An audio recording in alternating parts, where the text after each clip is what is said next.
Vamos começar a estudar mais um pouco falando sobre o sintomas. Vamos aprofundar um pouco mais? Primeiro, uma pincelada no assunto. A infecção pode causar, a infecção por esse vírus, ela pode causar a doença chamada Covid-19, né? Lembra que eu te expliquei que o 19 é referente ao ano dessa Covid, que varia de leve a grave e, em alguns casos, pode ser fatal. Os sintomas geralmente incluem febre, mal-estar, cefaleia, tosse seca. Cerca de 20% dos pacientes acometidos evoluem com dificuldade para respirar. Outros sintomas iniciais sugestivos da doença são a perda e a alteração do olfato e/ou paladar. Hiperemia conjuntival, ou seja, vermelhidão e diarreia. Há um grande contingente de pessoas que não apresentam qualquer sintoma e podem transmitir a doença. Os sintomas da Covid-19 podem aparecer entre 2 e 14 dias após a exposição. Bom, lembrando que, mesmo antes de apresentar os sintomas, a pessoa já está transmitindo a doença. O diagnóstico de certeza da Covid-19 é feito através da identificação do vírus em raspados de mucosa nasofaríngea. Que coisa, hein? Através de uma reação de polimerase em cadeia.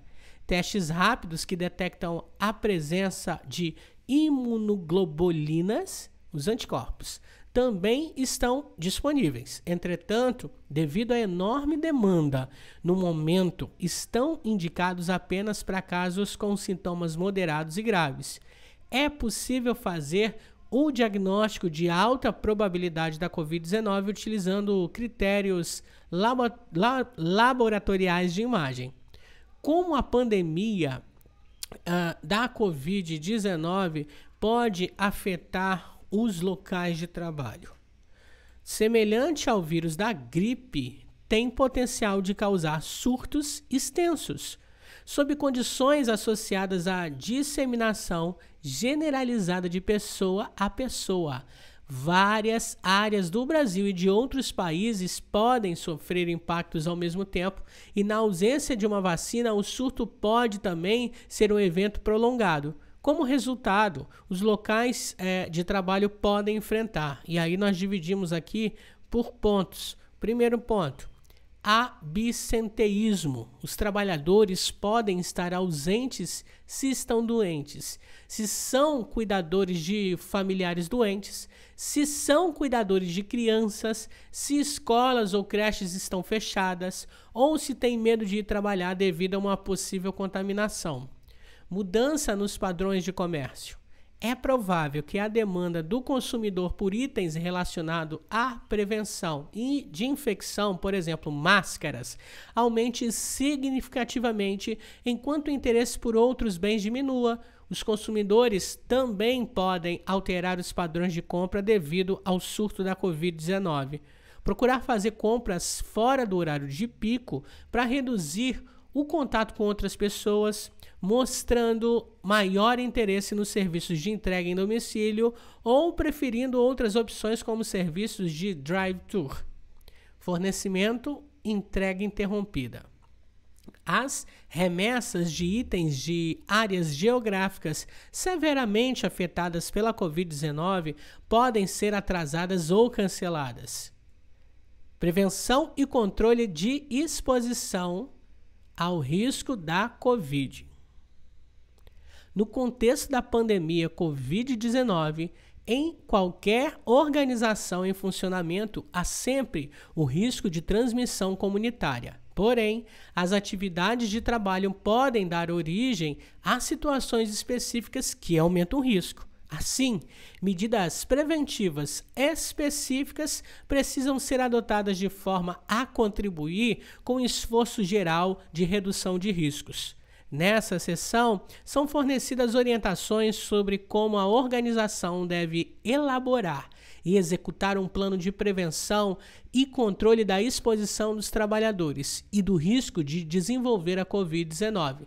São descritas as medidas básicas que podem ser adotadas por qualquer organização para reduzir as chances de exposição do trabalhador e da comunidade. São também recomendadas medidas preventivas adicionais a serem adotadas pelas organizações cujas atividades de trabalho impliquem maior risco. Em geral, os serviços de segurança ou de gestão das organizações tendem a considerar e a implementar mais medidas de controle nas atividades de produção ou operação, em detrimento às de manutenção ou limpeza. Do mesmo modo, há mais controle nos locais onde o trabalhador passa mais tempo ou que possui maior risco, negligenciando outras situações como, por exemplo, o ambiente de trabalho nas UTIs, que é mais controlado do que espaços de troca de vestimentas e coletação dos EPIs ou de vias de acesso à UTI.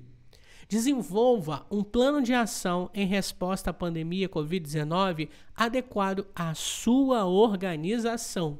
Olha que legal! Recomenda-se que todas as organizações em funcionamento desenvolvam um plano de ação para prevenir e controlar os riscos e assegurarem os recursos humanos e materiais necessários para sua execução. Mesmo organizações de pequeno porte de grau de risco 1 e 2, os microempreendedores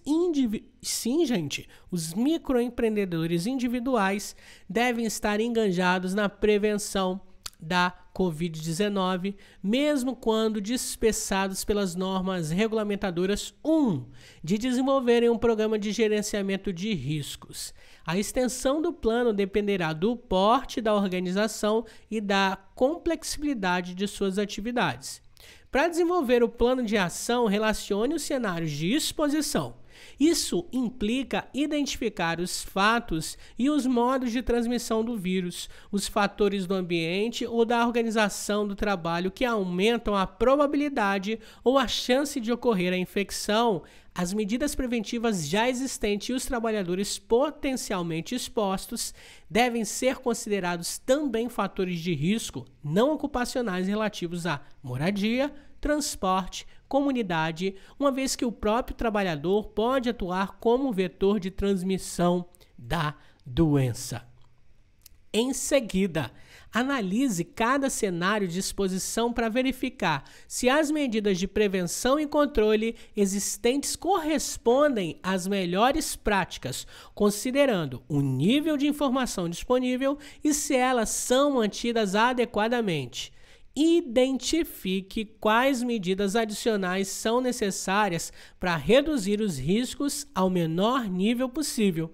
O resultado dessa análise permitirá elaborar um plano de ação com indicação das medidas preventivas a serem introduzidas, mantidas ou aperfeiçoadas, assim como dos procedimentos para acompanhar e verificar o desempenho dessas medidas. A pandemia da Covid-19 é um evento recente, ainda não suficientemente conhecido, e novos conhecimentos e orientações preventivas poderão surgir.